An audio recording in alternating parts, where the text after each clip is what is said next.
Donc, la liste de vérification, habituellement en présentiel, on échange nos plans entre collègues et on fait la vérification.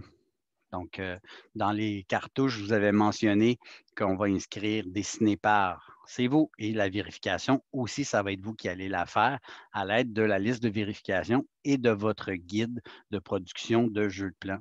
Donc, cette liste-là va vous permettre de vérifier si effectivement, sur chacune de vos cartouches, tout est bien rempli si le contenu des plans est là. Donc, c'est à l'aide de cette liste-là que je corrige vos jeux de plans au final. Donc, j'ai regardé un petit peu le calendrier, puis pour m'apercevoir que la semaine 15, vous avez une épreuve certificative. Habituellement, je demande aux étudiants de me remettre leur jeu de plan phase finale à la semaine 14. Cette session-ci, comme on est à distance, puis je veux que tout le monde ait la chance de peaufiner leur jeu de plan à leur guise, vous allez pouvoir remettre votre jeu de plan à la semaine 15, donc à le dernier cours de la session, vous allez pouvoir me remettre votre jeu de plan et ce jusqu'à minuit. Donc, vous aurez jusqu'à 23h59 la semaine 15 si on regarde le calendrier. Dans notre cas, la semaine 15 pour le groupe du jeudi, c'est le 13 mai. Donc, le 13 mai, à 23h59, vous devez remettre votre épreuve certificative, oui, mais votre jeu de plan aussi. Donc, vous aurez le loisir de peaufiner la chose là, si jamais le besoin se fait sentir. J'ai prévu suffisamment de temps pour produire le jeu de plan. Donc, aujourd'hui, plan défini. On a 4 élévations aussi à produire à travers le condo. On va choisir des élévations types. Donc, aujourd'hui et la semaine prochaine, on va travailler là-dessus. Je suis là pour répondre à vos questions, évidemment. Aujourd'hui, je fais la démo pour plan défini. Est-ce que vous avez déjà fait ça, un plan de fini dans vos cours ou en dehors de... Oui, non? Oui, Oui, ça vous dit quelque chose? Donc, oui.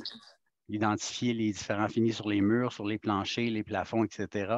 Donc, si vous avez déjà vu ça, petit rappel, si vous n'avez jamais vu ça, on va regarder ça ensemble. Donc, allons voir tout de suite. Donc, dans Léa, comme j'ai mentionné, je vais aller chercher l'exemple de jeu de plan. Donc, premier élément de base quand on fait un plan défini, ben en fait, c'est un outil de travail pour notre entrepreneur pour, en fait, rendu à la phase de finition, on s'entend, les meubles ont été préparés, pas les meubles, mais les murs ont été préparés, les planchers aussi, etc. On vient appliquer la finition. Donc, l'entrepreneur prend ces plans-là, puis il distribue à ses sous-traitants les tâches à faire. Donc, sur ce plan-là ou ces plans-là, dans certains cas, on va vous demander d'être le plus précis possible dans les spécifications, puisque c'est à l'aide de ce plan-là que l'entrepreneur va pouvoir dire à ses peintres, bon, OK, tel mur, c'est telle couleur, tel fini, les plafonds, les planchers, etc. Donc, principe de base, à l'intérieur de chacune des pièces, on devrait retrouver l'information nécessaire pour établir les finis des différents et matériaux des différents murs, planchers, plafonds. Donc, sans avoir à se poser de questions ou si vous oubliez certains trucs, ben c'est sûr que vous allez avoir des appels de vos entrepreneurs. Vous allez dire, hey, telle pièce, là, je ne sais pas quelle couleur tu veux mettre dedans. Donc, par principe, dites-vous que dans chacune des pièces, il faut qu'on ait l'information nécessaire pour appliquer nos finis. Donc, je vais agrandir ça un petit peu. Donc, si vous regardez, premier exemple qu'on a, on a une pièce à travers laquelle on veut mettre certaines couleurs. Donc, si on regarde la légende des plans définis, quand on a un carré avec du texte à l'intérieur, c'est pour les finis de plafond. Puis quand on a un cercle avec du texte dedans, ben, c'est les finis de mur et sol. Donc, on va avoir un descriptif pour les murs et les sols aussi, donc des spécifications pour chacun de mes revêtements. Donc, visuellement, P1, j'ai un carré, donc ça, c'est la couleur qu'on va retrouver au plafond. Donc, on va voir P1, qu'est-ce que c'est? On donne le fini, le numéro, le nom de la couleur et évidemment, en spécification principale, ben, de quelle compagnie, de quelle gamme de peinture on a utilisé, quel type de peinture on utilise dans ce cas-ci. Vous n'avez pas à choisir ou à faire de recherche pour ce projet-là, puisque vous ne l'aviez pas fait. Par contre, plusieurs m'ont posé la question, est-ce qu'on peut réutiliser des specs qu'on a choisis pour un autre projet? Bien sûr, vous pouvez le faire. Si vous n'en avez pas, vous pouvez prendre les exemples qui sont ici et les appliquer dans votre projet condo sans problème. OK? Mon but, ce n'est pas de vérifier l'agencement des couleurs, l'agencement des finis, etc. C'est plus, je veux qu'on soit en mesure de faire un plan défini et avoir le contenant. Le contenu, pour moi, c'est facultatif. L'idée, c'est de remplir les différentes sections avec ce qu'on veut à l'intérieur. Donc, l'idée, ça va être d'être en mesure de reproduire un plan. Puis, vous allez pouvoir choisir dans vos pièces quel mur vous voulez mettre, quelle couleur, etc. Ça, c'est à votre guise. Puis, vous pouvez prendre les spécifications qui sont là sans problème. Donc, dans les exemples PDF, vous pouvez piger là-dedans pour prendre des specs. Donc, si on regarde un petit peu le plan, ben on voit P2 ici, donc la couleur fini chamois, etc. Donc, le P2, où est-ce que j'en retrouve sur mes murs? Ben, la façon qu'on fait nos finis muraux, c'est qu'on va tracer une polyligne tout autour de notre pièce. On va la décaler de 12 pouces par l'intérieur, puis on va venir insérer le symbole qui fait partie de votre gabarit, évidemment, les symboles finis muraux. Donc, vous allez pouvoir l'insérer et le positionner où vous voulez l'avoir. Dans le cas présent, les changements de couleur se font toujours aux intersections de murs. On ne fait pas un changement de couleur en plein milieu d'un mur, évidemment. Donc, dans les intersections, on vient faire un changement. Donc, dans ce cas-ci, si j'ai une ligne diagonale ici, ça veut dire que toute la section qui est ici, jusqu'à l'autre extrémité, l'autre coin, c'est du P2. À partir de ce coin-là, ces murs-là ici, incluant l'intérieur du rangement, c'est P3. Okay? Dans le cas où je voudrais mettre la même couleur sur tous mes murs dans une pièce, à ce moment-là, je ne mets pas de ligne et je mets ma bulle au centre de ma pièce pour indiquer que ma pièce, tous les murs seront P3, par exemple. Okay? Donc, principe ici, je vais avoir des murs de différentes couleurs, je vais avoir des murs accents, je vais avoir des revêtements muraux sur une portion de mes murs, ben, je peux définir, par exemple, ici, je voulais mettre un revêtement de vinyle ou des lattes de bois, etc., je pourrais tracer une ligne diagonale ici, puis indiquer le revêtement que je voudrais avoir sur mon mur.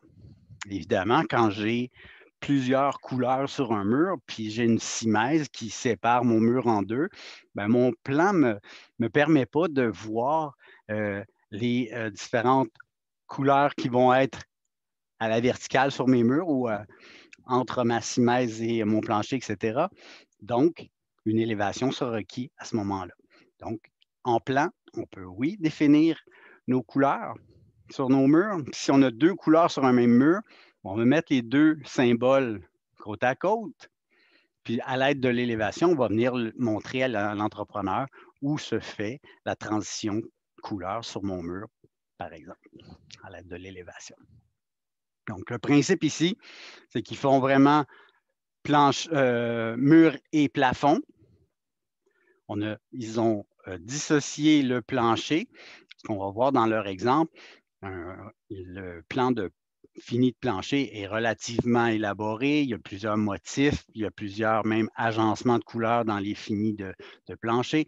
Donc, si on a un plan de plancher qui est complexe, on va avoir deux plans de fini. Un pour les murs et plafonds, un pour les planchers. Dans notre cas, pour le condo, on a priorisé une échelle plus grande, donc on a plus d'espace. Puis on va voir qu'on va pouvoir mettre à la fois notre plan de plancher et nos murs et nos plafonds sans problème. On va avoir de la place suffisante. Deuxième plan là-dedans, donc encore une fois, l'exemple d'un espace plus grand. Donc, on voit, encore une fois, les exemples où, si ma souris veut bien suivre, ça devrait bien aller. Oui, oui. Ça a un petit peu de décalage.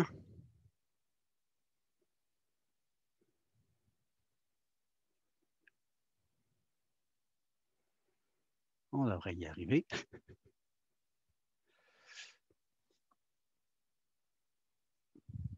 Okay. Donc,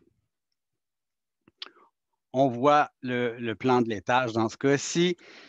Plan défini, encore une fois, si j'ai plusieurs couleurs sur mes murs, ben, je vais me servir de lignes. Si j'ai des couleurs générales dans mes pièces, je mets la bulle au centre et ça fait foi de tous les murs seront du même fini ou de la même couleur. OK? Donc, si j'ai des changements, ben, vous aurez compris le principe que les changements se font dans les intersections et on vient tout simplement indiquer les bulles pour les finis muraux. Fini plafond, même principe. On peut avoir une bulle au centre. Et s'il n'y a pas de bulle du tout, c'est parce que dans les notes générales, ils ont mentionné que tous les plafonds seront, exemple, P1, sauf ou indication contraire, où là, dans certaines pièces, on peut avoir du P2, P3, etc. pour les plafonds. Donc, si je ne retrouve pas de bulles dans mes pièces pour les plafonds, ben, c'est parce qu'ils les ont identifiés dans leur légende, dans leur note générale. Donc, par principe, moi, je préfère mettre des bulles dans toutes mes pièces. Comme ça, il n'y a aucun risque de se tromper pour l'entrepreneur. Puis bien souvent, il donne des portions de plan à ses sous-traitants. Puis s'il n'y a pas les notes générales qui suivent le plan, ben, ils n'ont pas l'information. Donc, moi, j'aime bien, à l'intérieur de chacune de mes pièces, retrouver mes bulles. De cette façon-là, c'est plus clair pour les sous-traitants. Donc, principe, toujours même chose. Quand on passe aux plantes planchers, à ce moment, cette fois-ci, on sait que la bulle, c'est la même pour les. Donc, c'est un cercle avec du texte à l'intérieur. Le lettrage, évidemment, va être en conséquence. Donc, pour mes revêtements de plancher, donc B1 dans ce cas-ci, des lattes de bois. Donc, je vais voir ici des lattes de bois. J'ai du vinyle, donc des carreaux de vinyle. Je peux avoir du tapis, je peux avoir de la céramique, etc. Donc, je viens mettre les bulles à l'endroit où j'en ai besoin. Quand j'ai un motif simple, je n'ai pas besoin de mettre les hachurages partout dans mes pièces. Je peux montrer seulement qu'un départ. On avait vu ça, on peut faire un arc puis juste faire notre motif pour montrer un départ de revêtement. Donc, je ne suis pas obligé de le mettre partout, sinon ça vient alourdir notre dessin pour rien. Okay? Quand c'est du tapis, je pourrais mettre des petits points, puis je mets ma bulle, c'est fini. J'ai plusieurs types de tapis ou de moquettes, etc. Ben, je vais avoir les différentes bulles pour identifier chacun des types. Puis je peux même rajouter des codes pour dire à l'entrepreneur, regarde, j'ai un changement de fini ou de. Ça pourrait être la même chose dans nos plans de plancher en bois. Je pourrais avoir des insertions de lattes d'autres essences de bois, d'autres couleurs, etc. Même principe, je mets des codes pour lui dire à quel endroit je veux les avoir. C'est relativement simple à faire.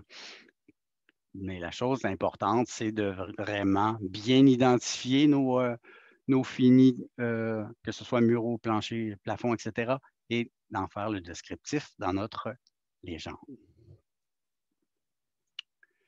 Dernier petit truc, ici, en fait, salle de bain. Bon, évidemment, quand on a des petites pièces, on peut se permettre de mettre la céramique au complet. On vient mettre notre bulle.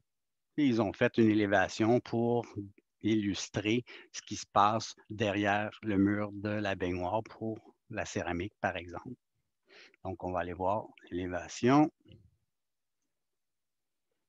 Donc, dans l'élévation, on vient identifier. Donc, ils ont fait des assemblages de céramique, ils ont mis des insertions. Donc, ils viennent indiquer les couleurs ou les différentes tuiles selon le motif qu'il voulait créer. Donc ici, on mettrait du C3 aussi. Donc, par principe, vous pouvez placer les couleurs sur vos murs, les plafonds, etc. Au niveau du plancher, vous pouvez décider de mettre des lattes de bois, mettre de la céramique, etc. Donc, dans vos différentes zones ou à air ouverte, vous pouvez mettre des moulures de transition, puis mettre vos finis que vous voulez faire dans votre condo. Je le sais que vous ne l'avez pas fait en recherche dans ce projet-là, mais l'idée, c'est je ne vais pas aller vérifier, encore une fois, vos couleurs ni la façon, quel type de céramique vous avez choisi. Ce n'est pas ça le but. Le but, c'est de faire un plan et de venir positionner. C'est un plan technique. Donc, moi, je veux que vous soyez en mesure de spécifier, placer les différentes bulles dans vos plans. Quand on passe à AutoCAD, voir un petit peu qu'est-ce que ça a l'air, ce truc-là. J'ai fait un petit exemple d'une pièce. Comme j'ai mentionné tantôt, j'ai fait une polyligne, je l'ai décalée 12 pouces vers l'intérieur. J'ai fait un exemple ici, j'ai un revêtement mural 1, donc j'ai tracé mes petites lignes diagonales. Le reste de mes murs, c'est P1. Mon plafond P2, j'ai du bois. J'ai placé un départ de mes lattes de bois. Donc, dans votre plan condo, vous allez très bien, vous allez pouvoir faire la même chose, insérer on ne fera pas deux plans, un plan va être suffisant. Vous allez pouvoir mettre vos départs de revêtement de plancher. Si jamais, donc dans ce cas-ci, le P1, l'intérieur de mes garde-robes, c'est du P1. Si j'avais voulu une couleur différente, j'aurais pu mettre une bulle à l'intérieur. De cette façon-là, je peux spécifier. Si je n'ai pas mis de bulle, ça veut dire que c'est du P1 partout à l'intérieur de ces zones-là aussi. Quand il vient le temps de faire des élévations, bien évidemment, on va choisir des élévations qui vont être représentatives. Vous en avez 4 à choisir dans tout votre condo. Évidemment, prenez pas des sections de cloisons ou de murs qui comportent rien. Hein. Si j'ai juste un mur de gyps avec une couleur dessus, ça n'apporte aucune information supplémentaire à mon entrepreneur. Donc, choisissez 4 élévations qui vont être pertinentes.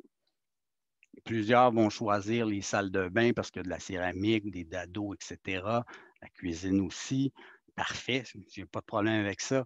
Évidemment, on ne dessine pas en élévation, on ne recrée pas des appareils sanitaires.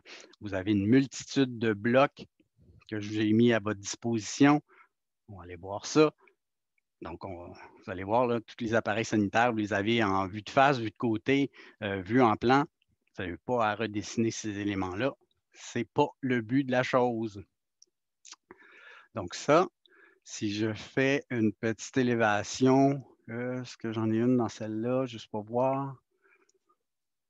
Ouais, ça, c'est un exemple. Là. Évidemment, je mettrai mes bulles de fini ici, mais je viens mettre des cotes pour identifier à quelle hauteur j'ai des finis différents. Donc ça va. Je vais mettre un autre exemple de ça, moi.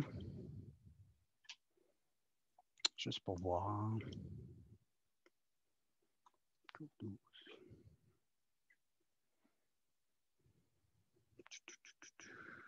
Donc, comme je vous mentionnais tantôt, donc, si je prends cet exemple-là, par exemple, ben, c'est des blocs que j'ai pris directement dans ma librairie de blocs. Dans Léa, je vous ai fait un petit lien, un petit rappel. Au début de la session, je vous avais fait un petit lien dans mon OneDrive. Donc, si on va dans OneDrive, je vais cliquer sur le lien, ça va peut-être être mieux. Donc, en cliquant sur le lien, si ma souris veut revenir, voilà. Ça va vous amener à la librairie. J'ai déposé, bon, évidemment, les blocs téléchargés de début de session, vous savez, il y en a là-dedans une multitude. Vous avez les éléments de cuisine, vous avez les éléments de salle de bain aussi. N'oubliez pas qu'ils sont en métrique. Donc, ça pourra peut-être vous faire un petit exercice de révision pour mettre à l'échelle les blocs métriques. Mais vous avez les éléments en élévation, en plan, en profil aussi de salle de bain. J'ai déposé aussi Kohler.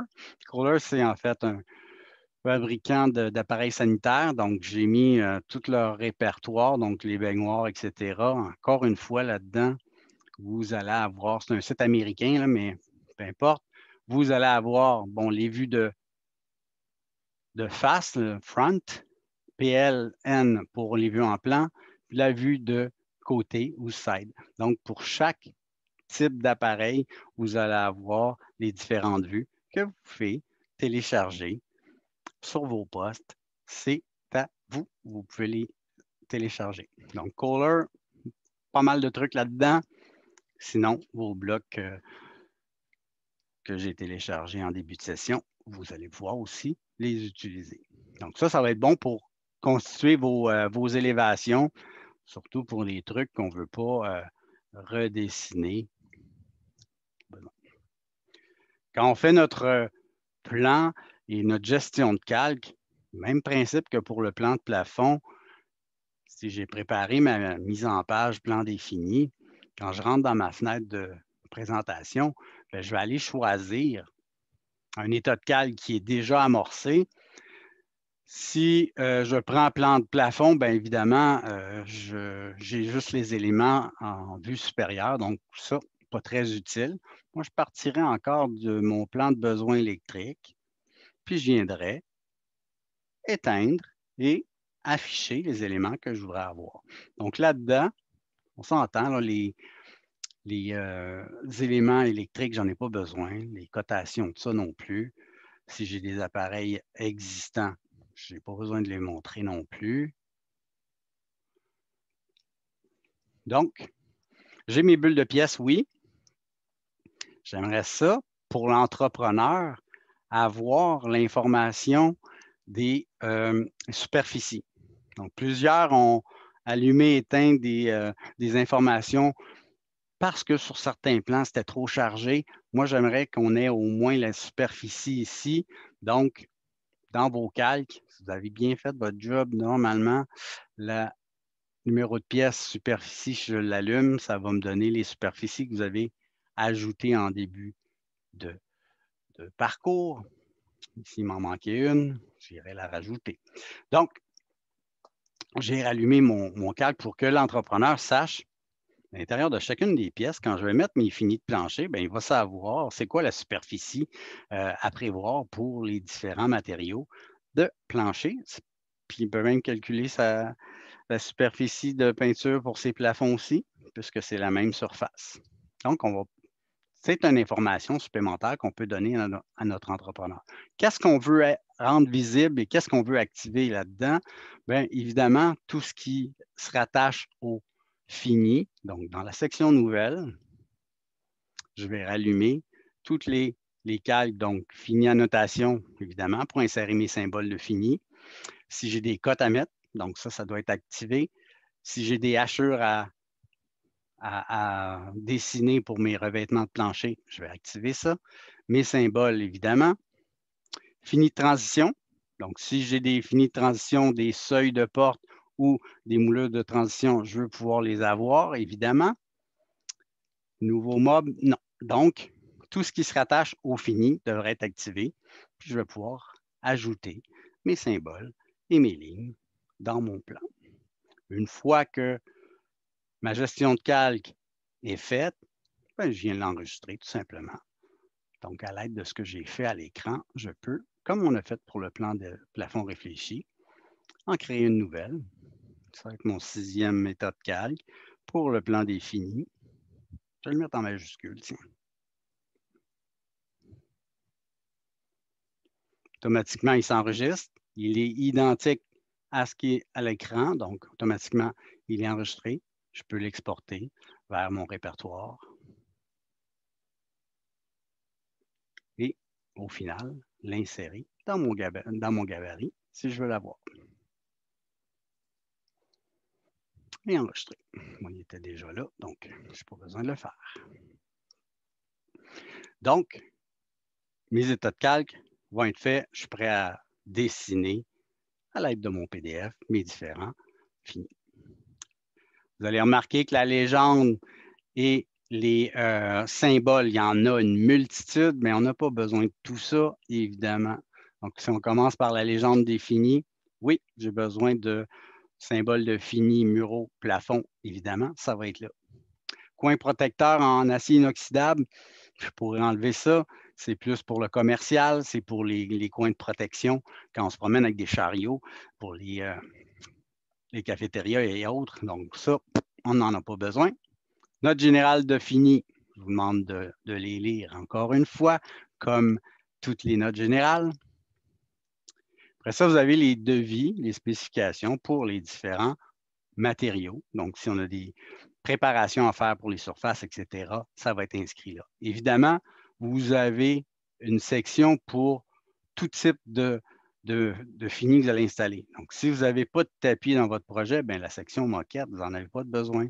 Si vous n'avez pas de revêtement de sol souple, vous l'enlevez. Vous avez des parquets de bois, vous gardez donc, vous prenez seulement que les sections que vous allez vouloir utiliser dans votre projet. Donc, si vous prenez du parquet de bois, par exemple, la céramique, ça pourrait être 2 sections qu'on utilise pour faire nos finis. L'idée, c'est de choisir les sections que vous voulez conserver et les disposer dans le bas de votre plan, puisque c'est ce qu'on veut faire. Au niveau des spécifications, même principe. Vous allez avoir des revêtements muraux, de la peinture, d'accord, mais si vous avez du carrelage, vous gardez cette section-là. Si vous n'avez pas de moquette, si vous en avez. Donc, l'idée, c'est de prendre la section que vous avez besoin pour faire votre plan défini.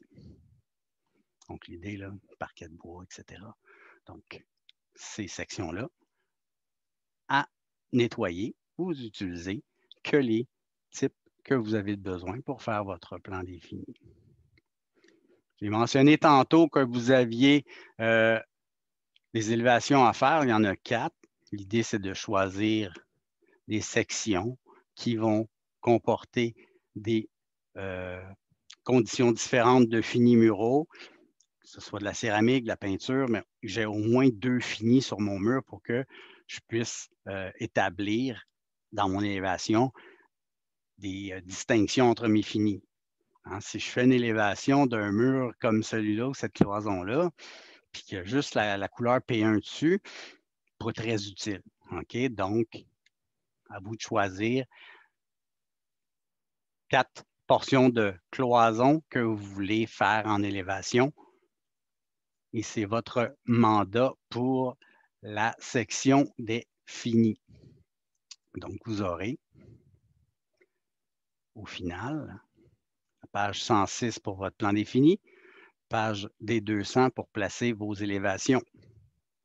Les bulles de référence que vous allez disposer dans votre plan. Donc, par exemple, si je viens placer mon symbole, je vais aller chercher nouveau fini symbole ici. Et je vais venir, je fais un exemple, je veux faire l'élévation de ma cuisine ici. Donc, je vais venir insérer mon symbole. Je vais me placer en liste par nom pour que vous voyez ce que je veux insérer. Donc, vous allez avoir les symboles, évidemment, des élévations qui est ici. Je viens l'insérer dans mon plan.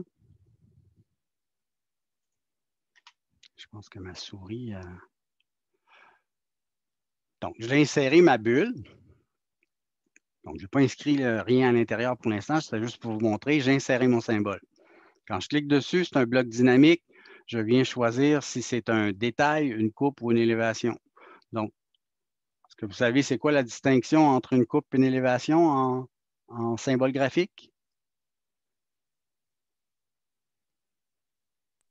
Est-ce que l'élévation, il y a une flèche qui pointe vers le mur? Exact. Donc, la flèche, oui, c'est une bonne remarque.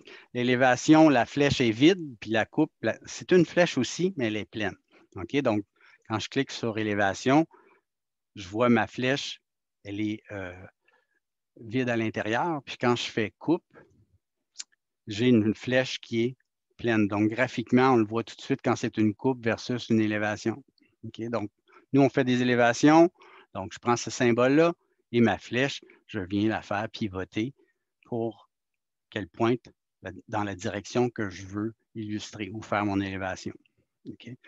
Ne faites pas de rotation de la bulle complète puisque le texte doit toujours être à l'horizontale pour que ça soit plus rapidement lisible. Donc, on laisse toujours notre bulle telle quelle et c'est la flèche qui pivote alentour. Okay? L'identification de nos élévations, donc par exemple, ça c'est ma première élévation que je veux faire, donc je vais aller cliquer dedans. C'est un attribut que je peux aller, donc identification de l'élévation, par exemple, mon élévation 1. Sur quelle page je vais la retrouver? Bien, la page, c'est D200 dans notre cas.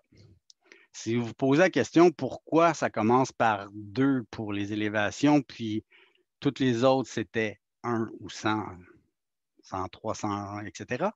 Bien, en fait, c'est que tout ce qui commence, le chiffre qui est tout de suite à côté du D pour design, le 1 représente toujours des vues en plan. Quand je change d'orientation, je regarde en élévation, bien, ma numérotation change. Si j'avais des détails architecturaux, ça serait 300. Si j'avais des mobiliers sur mesure, ça serait 400. Donc, le chiffre indique que c'est des vues en plan. Donc, quand vous regardez vos onglets, puis vous voyez des 1, bien, c'est que des plans. Puis après ça, vous avez les élévations. OK?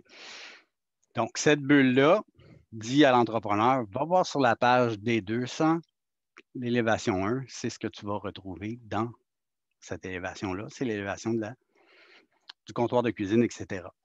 Donc, l'emplacement de ma bulle indique qu'est-ce que je vais retrouver dans mon élévation. Puis, les références font référence à la feuille sur laquelle je vais retrouver mes élévations. Donc, quand je viens sur je fais un exemple, imaginez-vous que ça, c'est une élévation. Qu'est-ce que je viens indiquer dans ma bulle? Bien, ma bulle, ça serait mon élévation 1. Puis, quel numéro de page? Bien, je lui dis où aller retrouver, d'où vient en fait ma bulle d'élévation.